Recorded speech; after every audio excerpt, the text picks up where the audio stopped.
Listen, even though bad things do happen, they are not the reason that your life is worse afterwards. It's your reaction to the tragedy that determines your outcome.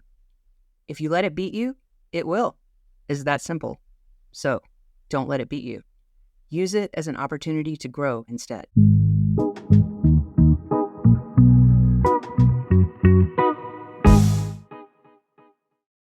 I'm Jessica, and I used to live on Easy Street.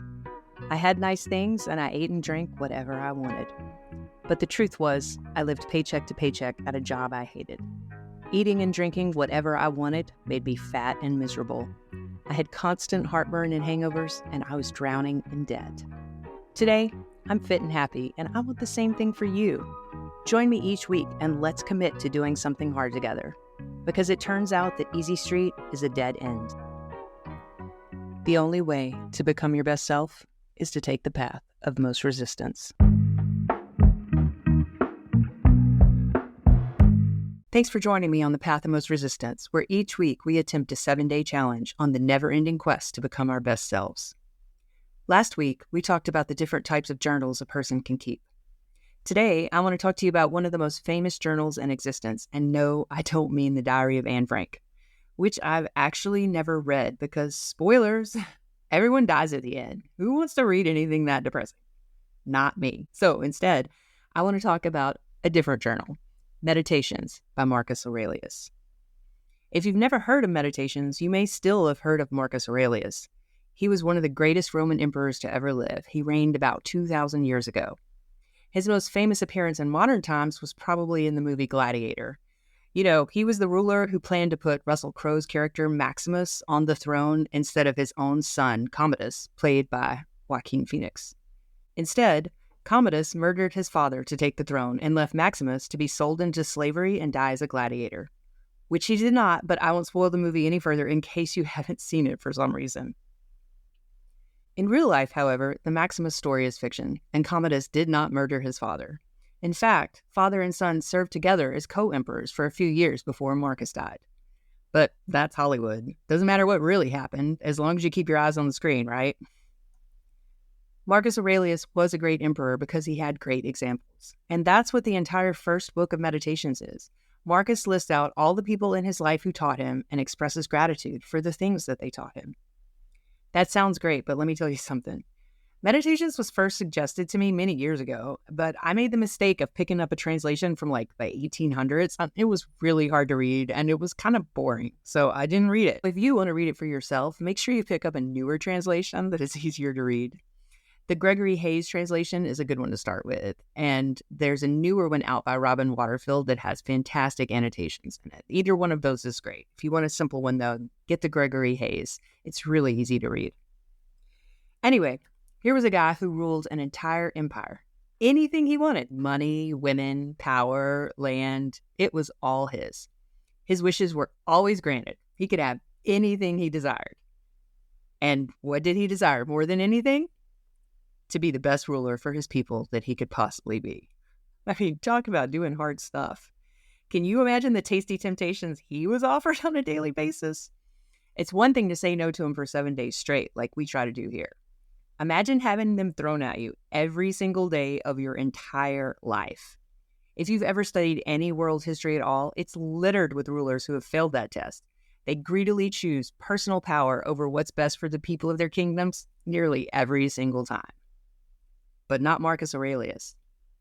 One of the ways he kept himself in check was keeping a journal. He would examine his actions. He would criticize himself for mistakes he made. He would rewrite quotes from philosophers he admired, looking for inspiration. He would remind himself to do better. For example, here's how Book 2 begins. When you wake up in the morning, tell yourself, the people I deal with today will be meddling, ungrateful, arrogant, dishonest, jealous, and surly. I mean, tell me you haven't felt like that on your morning commute. Yay, I get to deal with assholes all day. Now, imagine how many assholes a Roman emperor had to deal with every day. Not to mention, during the time of his reign, there was war and there was plague and all the usual political drama. But he still managed to be not only loved by his people back then, but he's greatly admired today. Now, I'm no expert on the subject, but I'm going to paraphrase the rest of that entry. Basically, he's telling himself, yes, I have to deal with jerks today. They don't know how to behave better, but I do. I know that we are all the same. We are all made of the same stardust, even the jerks. We are all one. And so we are all meant to work together. Being angry at one another, that's an obstruction to our natural flow. So don't do that. Now, even though he wrote that note to himself 2,000 years ago, I've repeated it to myself many times since I first read it. It's a very useful reframe to have in the back of your head when you're dealing with assholes. Oh, I also wanted to mention, if you really want to learn more about Marcus Aurelius, Donald Robertson just spent several years of his life traveling the world and visiting all the historic sites so that he could write a really good biography. Marcus Aurelius, the Stoic Emperor, is now out, and I'll link to it in the show notes in case you want to check it out. While Donald Robertson may have better answers than I do about Marcus Aurelius, I can still make a guess about how he managed to win that title of greatest emperor ever. And I think it has to do in part with his practice of journaling. Meditations is filled with notes to himself, just like that one. He constantly reminds himself of things like, you have power over your mind, not outside events. Realize this, and you will find strength. Or like this one, waste no more time arguing about what a good man should be. Be one. I mean, come on, it's good stuff. You are what you think, and Marcus spent his time reminding himself that he was responsible for an entire empire of people, and their needs were more important than his own. So much more important that when he was about to die, he asked someone to burn his journals because they were personal notes to himself and no one needed to be bothered with things he had been writing to himself. Thankfully, his dying request was refused, and so now, 2,000 years later, we can read his thoughts. In a way, it's kind of discouraging to discover that people were assholes back then too, and that we really haven't evolved all that much in 2,000 years. But that's being cynical, so I'm just going to let that thought go. After all, as Marcus Aurelius said, I don't have control over the assholes. All I have is control over my reaction to the assholes. So, there's another way you can use your journal. Vent your frustrations with the world there instead of going postal. It can be just as cathartic, and people don't have to die. It's a win-win. Speaking of which, maybe I should have used my journal to vent my frustration with last week's challenge because it was so hard. For those of you just joining us, last week's 7-day challenge was to say no to tasty temptations, a challenge around our eating habits. Let me tell you, I had no idea how many times a day I was presenting myself with opportunities to say yes to tasty temptations. This one was a real eye-opener as to how much candy is in my house, or how much candy was in my house, because I ate it. I did learn a good way to say no is to give myself another option. I buy pistachios in bulk, and whenever I have a snack craving, I go for those instead, and I end up eating a lot of pistachios. But another thing this challenge gave me was the resolve to do better. So when I went grocery shopping this week, I was more intentional about buying healthy choices rather than terrible ones. I mean, I can't eat Jelly Bellies all day if I don't buy them in the first place, right? We'll probably have to circle back to this challenge or one like it, because I think I'm going to need a do-over. Let's just move on to next week's challenge and say no more about this one, shall we?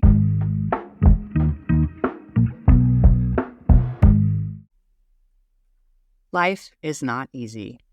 It never has been, and it never will be. There is no easy street, and I'll keep telling you that over and over.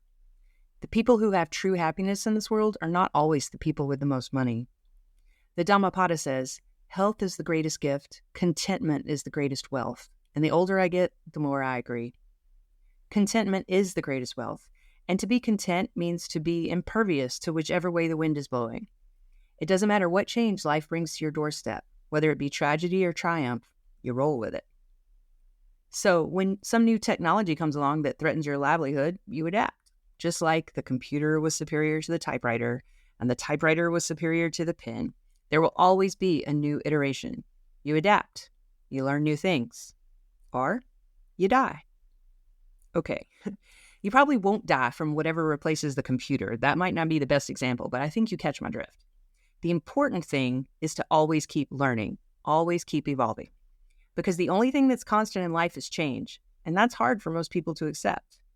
But listen, even though bad things do happen, they are not the reason that your life is worse afterwards.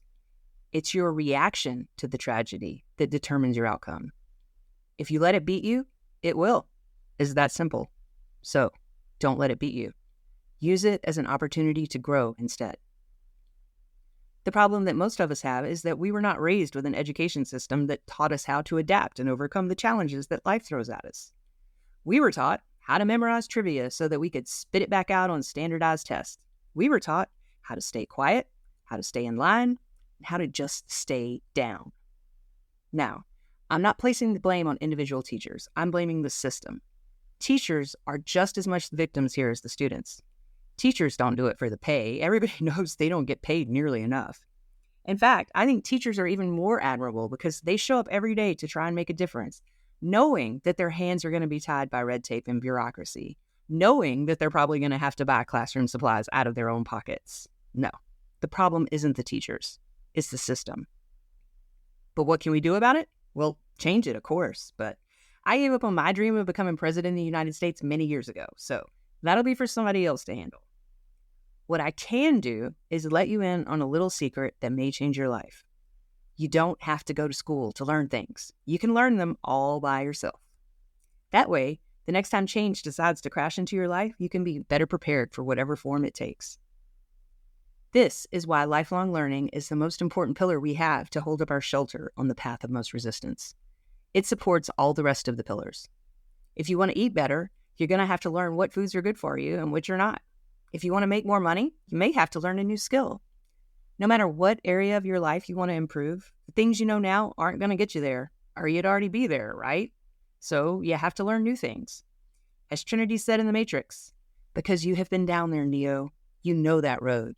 You know exactly where it ends. So, since this is the first challenge on learning, we're going to start with the basics. This challenge will take a bit of work on your part, so get ready. We're going to learn about learning.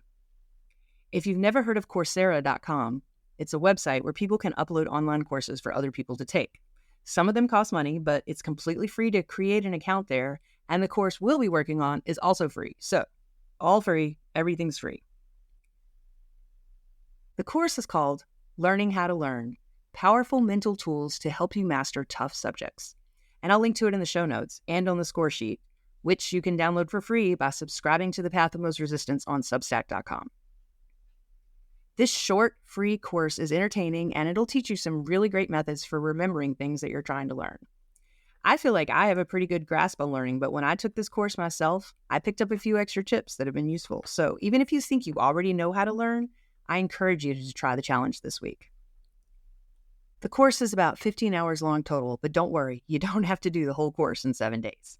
It's broken down into modules, it's self-paced, and it's designed to be completed over 4 weeks. So for the challenge, if you're squeezed for time, you only need to complete the first module week 1. However, the first module really only takes about an hour unless you watch some of the optional stuff. So if you do finish it, just keep going and do the next one. I promise it won't hurt you to sit through some videos and try and learn something. If you want, you can even go crazy and finish the whole course. I know I get a rush when I actually finish something instead of just doing it halfway. So do it for the rush, if for nothing else. You'll get 1 base point every day this week that you work on the course, as long as you log into it each day and watch at least 1 video. If you want the bonus points, you're going to have to work for them this week and read from a book on top of taking the course. I'm going to up the stakes this week. As if that wasn't enough, you also have to spend at least 20 minutes reading daily to get the bonus point. Also, it has to be from one of these 3 books. So let me tell you what they are so you can pick one. The first one is The Art of Learning by Josh Waitzkin. This book is about a kid who was a chess prodigy and a mixed martial arts champion, and he rose to the top in both of those completely different disciplines by using similar methods. He wrote this book afterwards to explain how he did it. The next book is Peak: Secrets from the New Science of Expertise by Anders Ericsson and Robert Poole. Okay, so have you ever heard about the 10,000 hour rule that Malcolm Gladwell made popular? He basically said it takes 10,000 hours of practice to master anything. Well, the study that he was talking about was done by Anders Ericsson. And so in his book, Peak, he says, yeah, Gladwell kind of oversimplified it. Here's what we really learned. There's great detail in this book about this idea that he's named deliberate practice. The third book you can choose from is called Ultra Learning by Scott H. Young. If you're a subscriber on Substack, when you get this week's score sheet in your email, take a look at the bonus video link about Ultra Learning that I've included. For the rest of you, Ultra Learning is the idea of learning fast and deeply. Scott Young originally went viral because he crammed an entire 4-year computer science degree from MIT into a 1-year program. He's since applied his methods to everything from language learning to drawing and has gotten amazing results. I really enjoyed that book, but I'm not going to recommend one book over the other. You pick the one that you like the best. Those are the 3 books that you can choose from to read for 20 minutes a day to get your bonus point. I'm also going to throw an alternate option out there this week. If you've already done the course or you don't have online access where you could do the course, you can earn your base point this week by doing the reading instead. If you do it that way, then you can get your bonus points by reading for at least 40 minutes daily. So, do hard things this week. Take the course and read a book. See what awesome things you're capable of when you put your mind to it. And remember, you can do it. I believe in you. Peace.